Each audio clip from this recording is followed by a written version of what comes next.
हाँ तो बच्चों, आज हम electric field due to continuous charge distribution में आगे बढ़ते हैं। लास्ट क्लास में मैंने आपको एक क्वेश्चन दिया था, तो उसी क्वेश्चन को स्टार्ट करते हैं। ठीक है, तो इलेक्ट्रिक फील्ड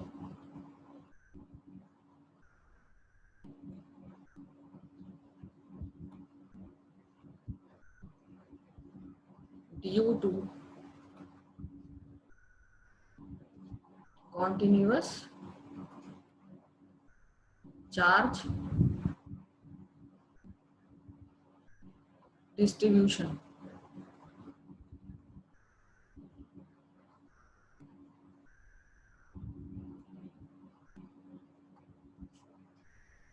ठीक है, तो मैंने आपको क्वेश्चन दिया था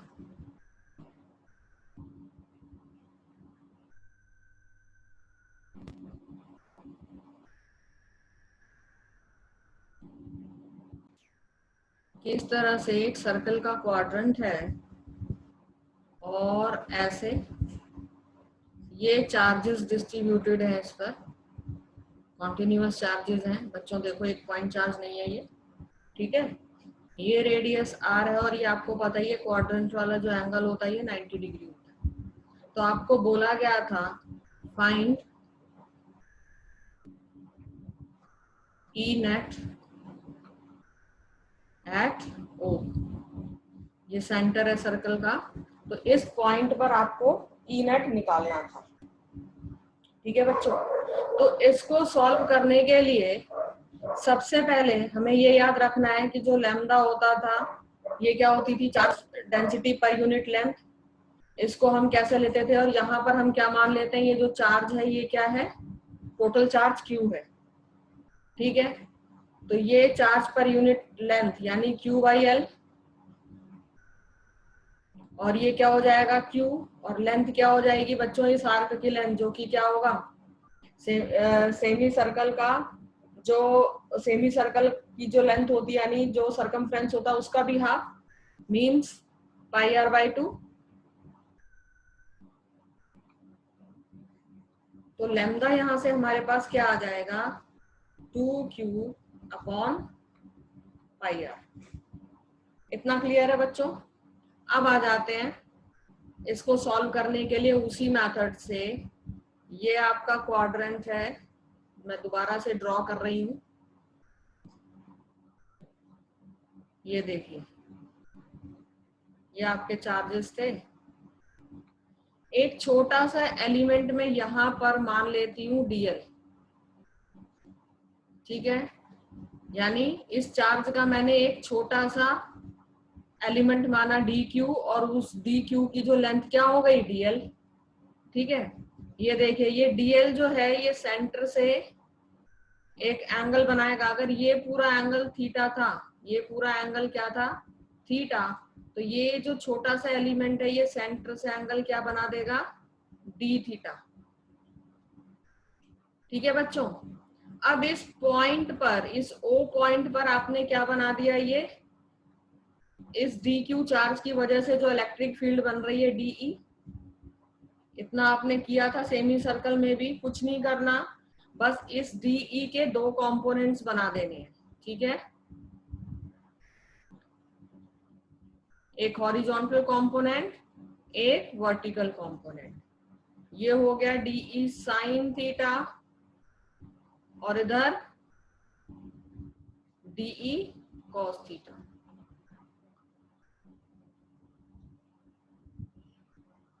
ठीक बच्चों, ये जो एंगल वाला पार्ट है डी थीटा, इसको मैं यहां पर बना के दिखा देती हूँ, तभी आपको समझ में आएगा।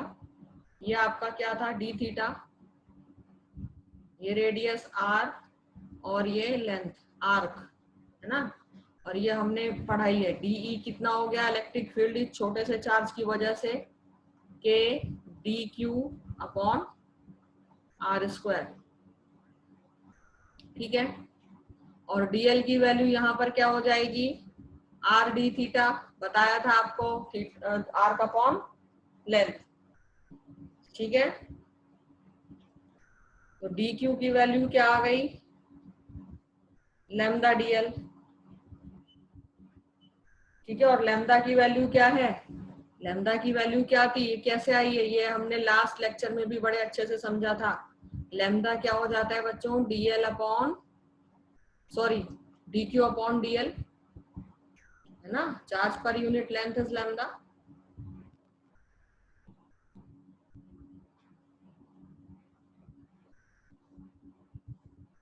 This is lambda.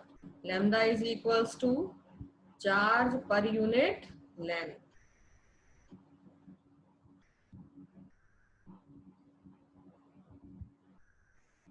ठीक है बच्चों, अब हम क्या करेंगे, ये दोनों पॉइंट्स पर यानी एक्स एक्सिस और वाई एक्सिस पर हम कैलकुलेट करेंगे डीई, यानी E electric field at X axis and electric field at Y axis.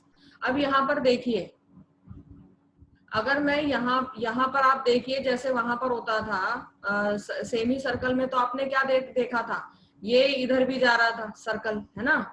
तो हर एक चार्ज का जो कंपोनेंट था, एक एक एलिमेंट अगर हम यहाँ लेते तो एक एलिमेंट यहाँ भी बनता और उसके फिर दो कंपोनेंट्स बनते। ठीक है, तो वहां पर आपने क्या देखा था, जो डीई का हॉरिजॉन्टल कंपोनेंट था वो कैंसिल आउट कर दे रहा था एक दूसरे को। लेकिन अब यहाँ पर इस चार्ज एलिमेंट के यहाँ अपोजिट कुछ भी नहीं है, तो इसलिए कंपोनेंट्स एक दूसरे को कैंसिल नहीं करेंगे। ठीक है, तो एक्स एक्सिस पर हमें निकालना है, इंटीग्रेशन कर देंगे।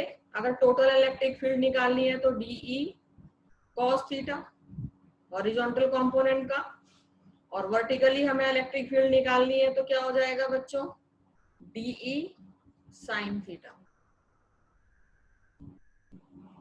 ठीक है, यहां पर आपने डीई की वैल्यू, ये देखिए डीई की वैल्यू क्या थी,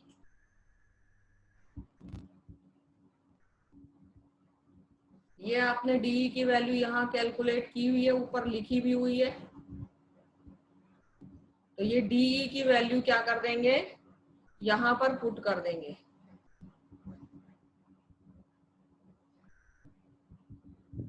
ठीक है, तो पुट कीजिए, चलिए, ये आ जाता है आपका, डी की जगह आपने क्या लिख दिया, integration of k d q upon r square cos theta. ठीक है बच्चों, पहले एक कंपोनेंट को करते हैं, उसके बाद दूसरे को करेंगे, सेम ही मेथड होगा। तो यहाँ पर देखिए क्या करते हैं, हम इंटीग्रेशन करते हुए जो कांस्टेंट टर्म्स हैं उनको हम बाहर निकाल देते हैं।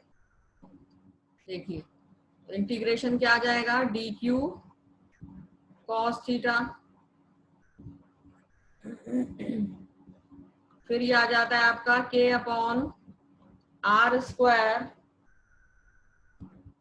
देखिए यहाँ पर डी क्यू की वैल्यू क्या है, ये रही लैम्डा डीएल। ठीक है, तो डी क्यू की जगह हम क्या करेंगे, लैम्डा डीएल की वैल्यू पुट कर देंगे। ये देखिए लैम्डा डीएल कॉस थीटा। ठीक है बच्चों, अब ये जो डीएल है ये भी हमने आगे यहाँ पर इसको भी कैलकुलेट किया हुआ है डीएल। तो डीएल कितना है, आर डी थीटा। तो अब इस डीएल की जगह हम आर डी थीटा लिख देंगे। बहुत सिंपल है, थोड़ा सा भी आप ध्यान लगा करके अगर करेंगे तो इनमें प्रॉब्लम नहीं है, और मेन है प्रैक्टिस, जितनी ज्यादा प्रैक्टिस उतना ज्यादा कॉन्फिडेंस। तो ये आ जाता है आपका, देखिए लैम्डा की डीएल की जगह आपने क्या प्लेस कर दिया, R D theta cos theta. क्यों जरूरत पड़ी बच्चों, क्योंकि यहाँ पर आप डीएल के रिस्पेक्ट में ये कॉस थीटा को नहीं, थीटा के रिस्पेक्ट में आप थीटा ही लेना पड़ता है, तो इसलिए हम यहाँ पर क्या ले आए, थीटा। ठीक है, अब देखिए क्या हो जाएगा, रेडियस यहाँ पर फिर से कांस्टेंट आ रहा है। ठीक है, लैम्डा यहाँ पर क्या है, कांस्टेंट टर्म्स दोनों, तो इनको बाहर निकाल दीजिए, k r upon r square, lambda भी बाहर निकाल दिया, अंदर क्या बचा, कॉस थीटा डी थीटा। और एक इंपॉर्टेंट चीज बच्चों देखिए, यहाँ पर ऊपर फिगर में। अब ये थीटा आ गया, तो अब हम लिमिट लगा सकते हैं बच्चों। लिमिट क्या आ जाएगी, cos 0 से जो लिमिट होगी, यानी लोअर लिमिट 0 और अपर लिमिट 90। अब थीटा की हम लिमिट लगा देंगे। ठीक है, तो यहां पर आप देखेंगे पहले, तो ये आर स्क्वायर से एक आर जो है यहां से कैंसिल आउट हो रहा है। ठीक है, तो अब आप लिमिट लगा दी, लिमिट भी यहाँ पर ऐड कर देंगे। तो ये जो लिमिट आएगी थीटा की वो क्या आ जाएगी, 0 एंड π/2।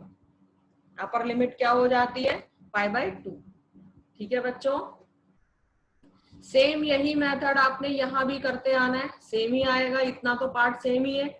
ठीक है, यहाँ पर क्या आ जाएगा, साइन थीटा के लिए वर्टिकल कंपोनेंट के लिए k lambda upon r, same steps आने जितना यहाँ पर है, बस ये कॉस थीटा की जगह आपने उधर साइन थीटा ले लेना है। यहाँ पर लिमिट आ जाएगी 0 π/2 साइन थीटा d थीटा। ठीक है, इतना कर देंगे, फिर आगे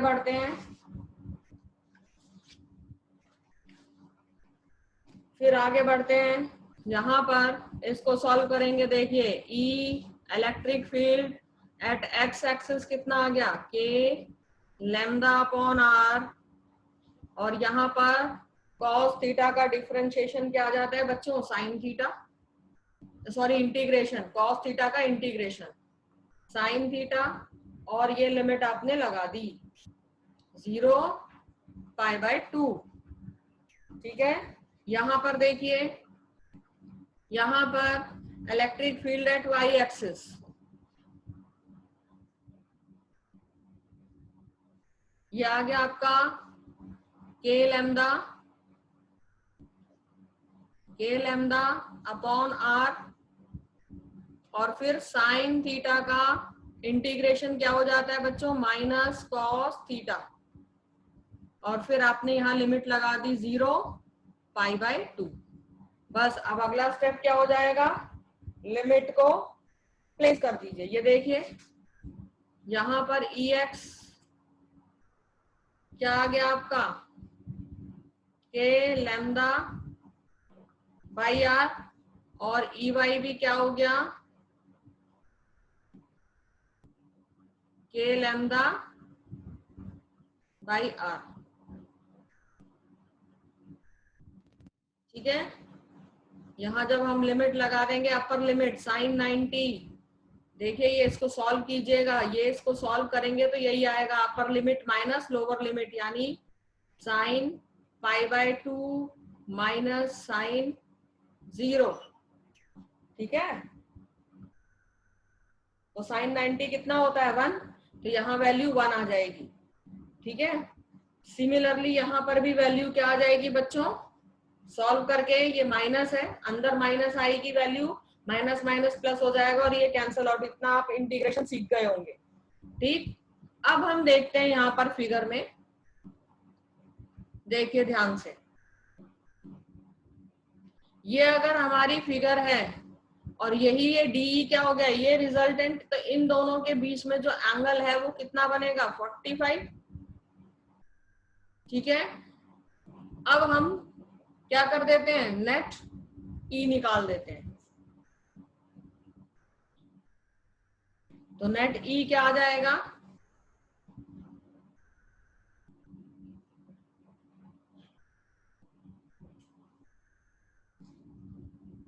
ई एट एक्स स्क्वायर प्लस ई एट वाई स्क्वायर।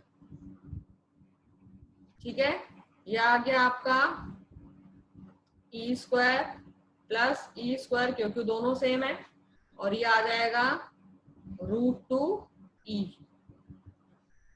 तो ई नेट क्या हो जाएगा बच्चों, अब यहाँ पर आप ई की वैल्यू पुट कर देंगे, तो ये आ जाता है √2 k लैम्डा बाय r।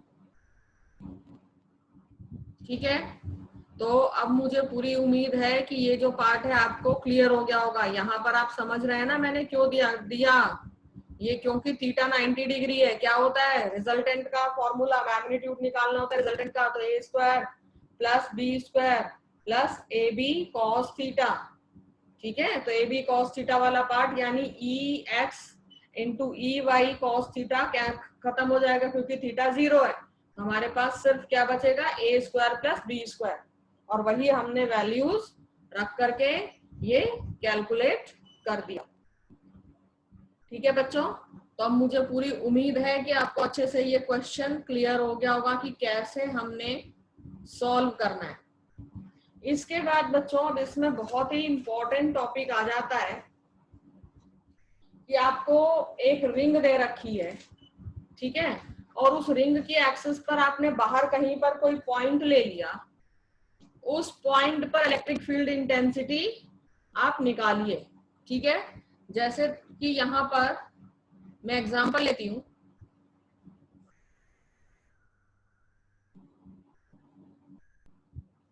अब जैसे आपको ये एक रिंग दे रखी है और इस रिंग पर ये कॉन्टिन्यूअस चार्जेस का डिस्ट्रीब्यूशन है, ये प्लस इस तरह से ये सब जगह इस यहाँ पर कॉन्टिन्यूअस चार्जेस का डिस्ट्रीब्यूशन है। ठीक है, ये सब सारे चार्जेस ये कॉन्टिन्यूअस है।